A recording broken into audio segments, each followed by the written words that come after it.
First, there's this. The House Oversight Committee releasing its report on the investigation into former President Biden's use of the auto pen and the alleged cover-up of his mental decline. The committee says executive actions signed via auto pen should now be null and void, recommending the Justice Department look into whether Joe Biden himself even authorized them or knew about them. Biden's aides, Annie Tomasini, Anthony Bernal, and Karine Jean-Pierre, all facing scrutiny this morning for their part in the cover-up. The 91-page report includes more than a dozen transcribed interviews and numerous document requests. House Speaker Mike Johnson says the Biden White House's inner circle hid the signs of the former president's mental decline while he was in the Oval Office. Watch. Every executive action signed by the auto pen without written authorization from President Biden should be voided. This is an unprecedented situation in American politics and government. The actions of President Biden simply were not all his own actions, and there are major implications to that. Attorney General Pam Bondi says her office is now reviewing all Biden pardons signed by the auto pen. A Biden spokesperson is pushing back on all of it, telling Fox, quote, there was no conspiracy, there was no cover-up, and there was no wrongdoing. Joining me now is House Oversight Committee Chairman Mr. James Comer. And, Mr. Chairman, it's great to see you this morning. Thank you so much for being here. Good morning, Maria. You've called this one of the biggest political scandals in U.S. history. Tell us why. Well, we found two things. First of all, there was a cover-up of Joe Biden's mental and cognitive decline. That in itself is a huge scandal. But secondly, we found that there was many instances of unauthorized use of the auto pen. These were unnamed staffers that were acting as de facto president of the United States. We went through all the emails. We went through National Archives, any notes, anything. We could never find any instances where Joe Biden was actually in the room with the people who were making the decisions on use of the auto pen to sign Joe Biden's signature on legal documents. We have emails from the Merrick Garland Department of Justice warning these Biden staffers of excessive use of the auto pen for legal documents. We also have emails from Merrick Garland's Department of Justice questioning whether the president even knew that these pardons were being granted.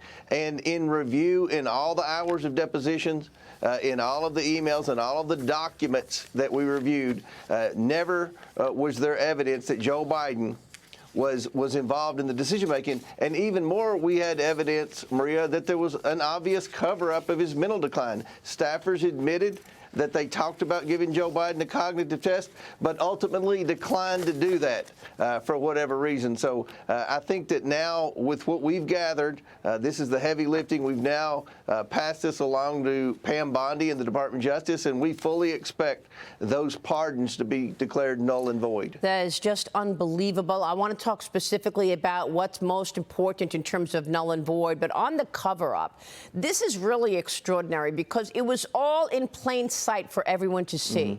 But God forbid you raised your hand and said, hey, I think our commander-in-chief is having a problem. You were slammed and attacked in social media. Of course, we called it out on this program many times back to 2018 and 2019. Watch this.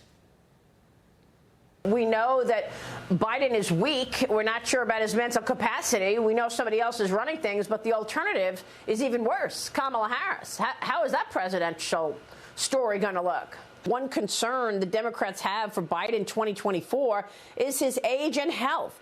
I mean, look, we all watch him. It doesn't bring anybody any joy to point out cognitive issues.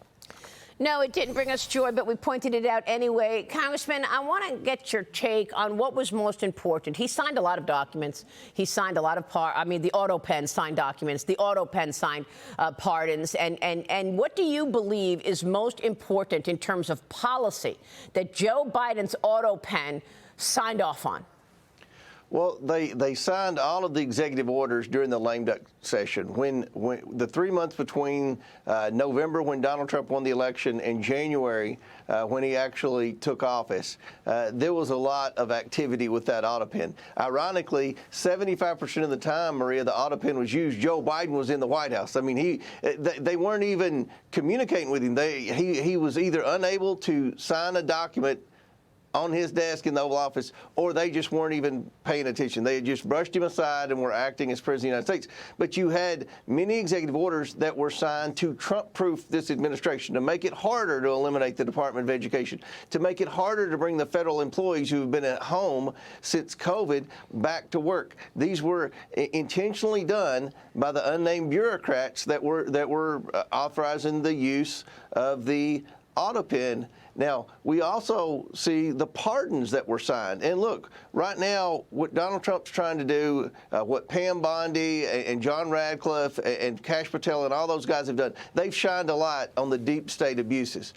in the Department of Justice, in the Federal Bureau of Investigation, and the list goes on and on. A weaponized Department of Justice under Joe Biden and Merrick Garland.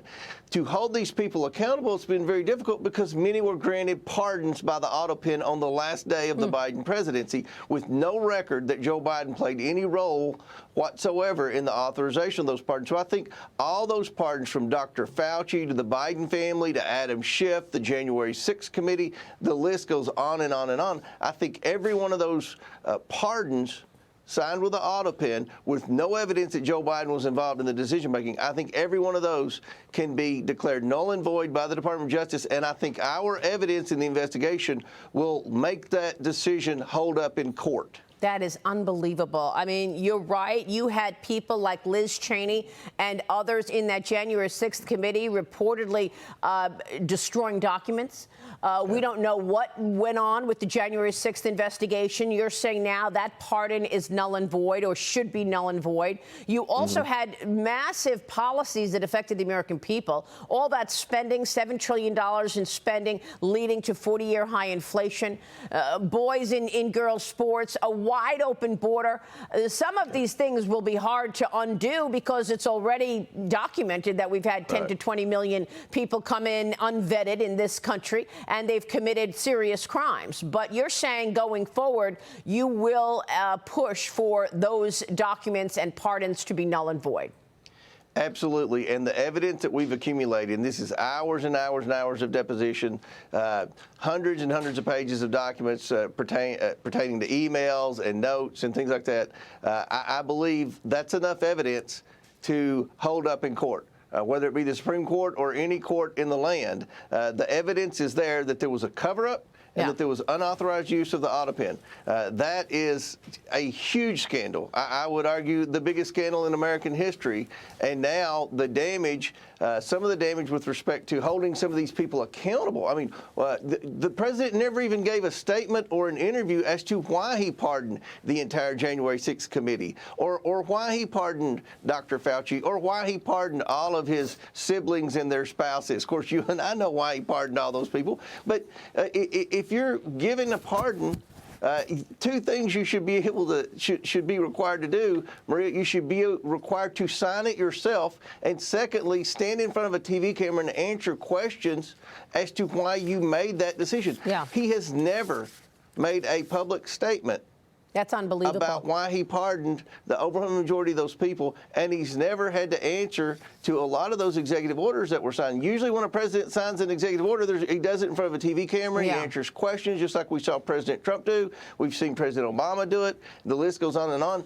At the very end of the administration, when that auto pen was pretty much the President of the United States, there were no public statements from the President of the United States. So obviously someone else was making these decisions and deciding who they wanted to pardon and who they wanted and what regulations they wanted to push forward. And in the middle of all of this, they were actually spying on Republicans. New documents revealed that more than 160 Republicans, including current Trump administration officials, may have been investigated by the FBI under Joe Biden's Operation Arctic Frost.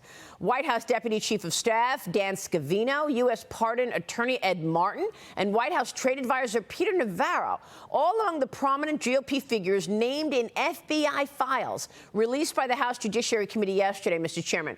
You had Chairman Jim Jordan saying he wants Special Counsel Jack Smith to sit for a formal deposition over this, Mr. Chairman. So what do you want to say about that? While somebody else was running things in the White House, pushing whatever policies they wanted, who knows if Joe Biden knew or not, using the auto pen, another part of government was actually investigating their political opponents, the Republicans. This is what happens when you have a weak president.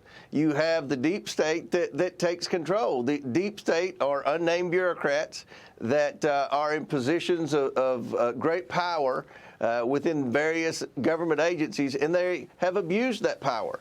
They've weaponized their agencies against conservatives and certainly against Donald Trump.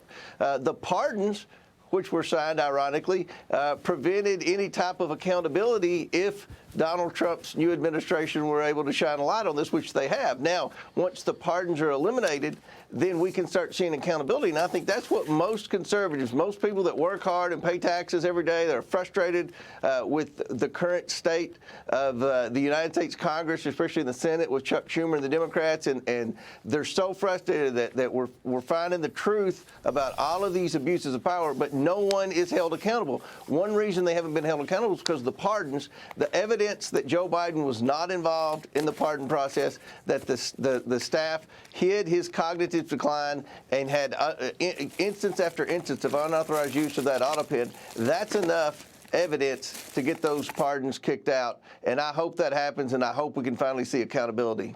Unbelievable. I got to tell you, Mr. Chairman, I mean, look, I knew they were abusing their power throughout, but even I am shocked because of the extent of this. Even I am shocked at the extent of the abuse that took place in the prior 4 years in Washington. Thank you very much for your work, Mr. Chairman, and we certainly will continue to spotlight it. Thank you, sir. Thank you. James Comer joining us. Stay with us. We'll be right back.